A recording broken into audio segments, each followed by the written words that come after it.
expire, when they will be paid off, just so people get a little bit of a feeling for how we make this work, rather than just see numbers. Mr. Rosbeck, the manager outranks you. You might have an answer. Well, I think it's important to note that, in trying to put it in really simplistic terms, is that most of our debt is improvements to the community, streets, this type of thing. Very little of it is really general obligation debt. I would think, I don't remember the exact number, but it's less than, I think, $5 million or something like that. To try to explain it, that type of debt is like when you have to put a new roof on your house. It needs to be done in order to save your investment. Yeah. Now, if you have Aunt Sue that wants to come and live with you, and you add an addition on to the house, Aunt Sue or somebody like Aunt Sue pays for that. It's not the total obligation of the homeowner, but the person that puts on, i.e. special assessments for streets and other capital improvements. So I realize that's very simplistic, but I think the point is that the real general obligation debt overall is very small in comparison to the other debt, which is secured by special assessments and the property owners. Well, that's kind of where I was going with this. It's not like this big number where, oh my word, we're in debt to that, and that's where I was trying to sort it out. Well, the general obligation debt is a small part of that. Yeah. The real flag for this is that with Moody's, we're AA. We may be going to AAA with Standard & Poor's. The rating agencies do not fiddle around with if you're on the cusp of any financial disaster. Right. And so just by those ratings, it signifies that Maplewood is very well financially managed. Thank you. Mr. Rosbeck, you had a question. It wasn't a question, it was just a statement, and some of it's been answered, so I'll cut it down to just this. I think that it's important that people realize that the council has been willing to take on debt because in the long run, it will cost the taxpayers less for us to do so. And so those people who only can view the moment, then they would have a valid argument that we're increasing the debt of the city, because we are. But those who wish to look at the long-term betterment and their expenses as taxpayers should feel that the fact that we've been willing to take on debt is a good thing for them. Because even with paying the fees for the debt that we're taking on, in the long run, they will still be charged less money than if we waited and tried to, for example, to set aside money until we had enough money to actually pay for a street project. And there are some cities that actually do that. And so, I mean, good for them, but for us to, save up the $3, $4, or $5 million that we need to improve a street would take an awful long time for each one, and so our infrastructure would fall apart in the meantime. And so I think that that's the one thing that I try to impress upon people, is that yeah, if you're going to take a snapshot in time, our debt load is pretty good or pretty heavy, but if you look down the road, we will have saved money for everyone if you let it run its course. And I would also make one other comment and a challenge a little bit to the staff. Last year, when we got to budget time, I went back and looked at all of our budget books for all the years that I've been on the council, and the debt load having to do with capital improvements has always gone up in every capital improvement plan, because obviously our debt will only get less if we quit getting new debt. And so what happens is each capital improvement cycle, there's new projects added, which adds new debt. And so I would stick with kind of what Bob was just saying, in that I'm also reaching the end of my comfort level. And so we need to follow through on our plan and actually start reducing it. And that's all political. The other part was for the citizens. The preceding message. Continue. Right. In 2009, we funded 2 projects with debt, the Cars Grove Meadows and Castle Avenue projects. The next section, at the back of the book, in the supplementary information tab, there's a new section.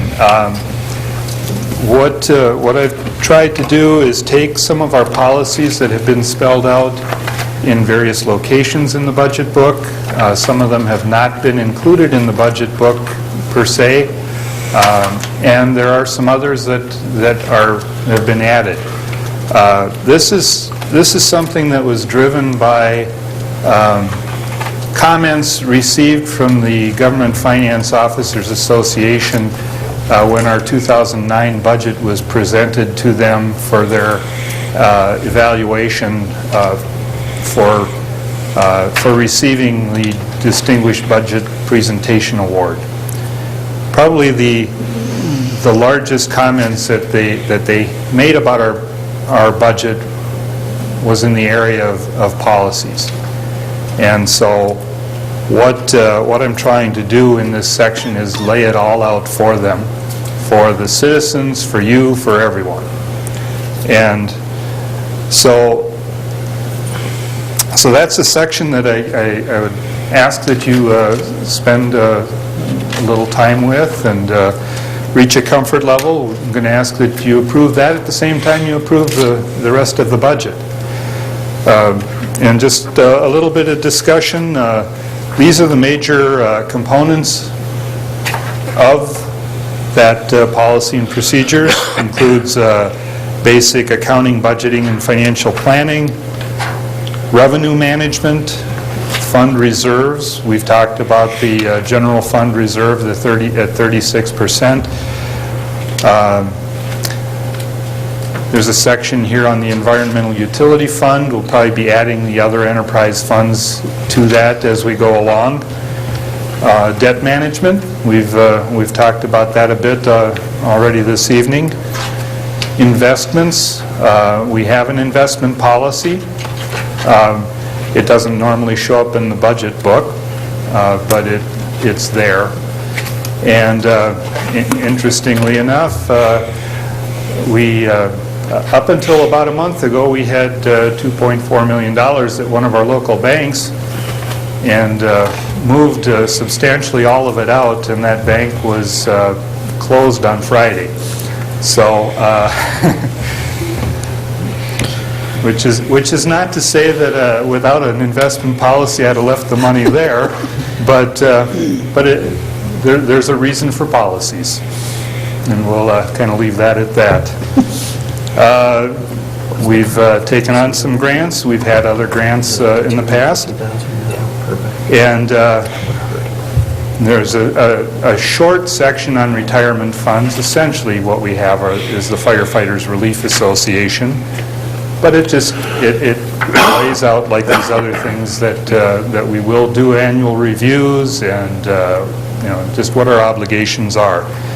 There's a section on risk management. Every year we meet with our insurance agents and talk about the year and so on. This just lays out tells us that we're going to do that. It's things that we've already been doing. And then there's a section added on the Economic Development Authority. That section will no doubt be beefed up a little bit as the authority develops. Some of the items that I consider to be more new would be some definition on the use of non-recurring revenue sources. Grants are always a good example of something that, if you get a grant that pays for something for 1 year, but then you're obligated to continue it on, that's a non-recurring revenue source, and we need to be careful how we treat those. Free money is always nice, but you have to look at what you're obligating yourself to down the road. Debt service fund reserve.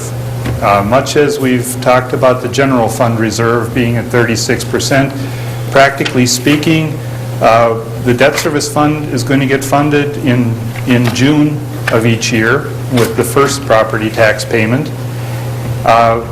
We have two major debt service payment dates that are February 1st and August 1st. So essentially, if we don't have the money in the bank on December 31st, we're not going to make that February 1st payment. So this policy would require that at a minimum, that 50% of our next year's debt service will be in the fund at the end of the current year. We may wish to adjust that number, but I think 50% is probably a minimum. One item on here would be looking at the ratio of debt expenditures to total expenditures. And I'll confess, much of this policy and procedure has been borrowed from other cities. I would like to take credit for it, but I'm not going to. And in some cases, that percentage has been at about 20%. Currently, we're at 21%, and I'm suggesting rather that we say 25% for right now. It also was suggested to me just today that another way to look at that might be to combine our debt service with our capital improvements and set a percentage for the two of them combined. The reasoning being that if we're not issuing debt and we're not spending money on capital improvements, we're probably letting our infrastructure slide, and that there should probably be a range. So that's something to also to consider. And just to throw out some numbers, perhaps 15 to 25% of our levy should go towards either debt service and or capital improvements. Something to think about. Mr. Debbie has a question? One, I really like that idea of having the two combined, because I think if we're able over the coming years to gradually reduce our debt level and shift more towards spending directly from the levy on some capital improvement things without incurring as much indebtedness, I think that's a good idea to make sure that we're kind of keeping it on a responsible financial track. One other quick thing, one of the discussions in here talks about one-time funding sources, and I just thought that maybe one suggestion that should be specifically identified in there would be to use one-time funding sources for debt reduction, principal reduction on debt, not simply going into the debt service fund, but actually using it to reduce the principal in some way. I think perhaps, given our experience with state funding in the form of the market value homestead credit and the loss of LGA and stuff like that, future councils might want to consider it as a matter of policy that's kind of treated as, random manna from heaven rather than something reliable, and use it to offset those things rather than to be seen as part of the operating budget. Very good. Thank you. Moving on here, the discussion of the Environmental Utility Fund is something also that's new. One of the things that we would propose would be to set some minimum requirements for advance refundings. Now, as I said, we just in 2009 made the final payment on an advance refunding. It was about $2.5 million. What has been done is to set a minimum present value benefit of any kind of a refunding. And what seems to be commonly used is about 3.5%, which essentially says if you can't save 3.5% by doing it, then we just won't mess with it. To me, it's synonymous with churning your investment account. If all we're doing is generating fees for underwriters and lawyers,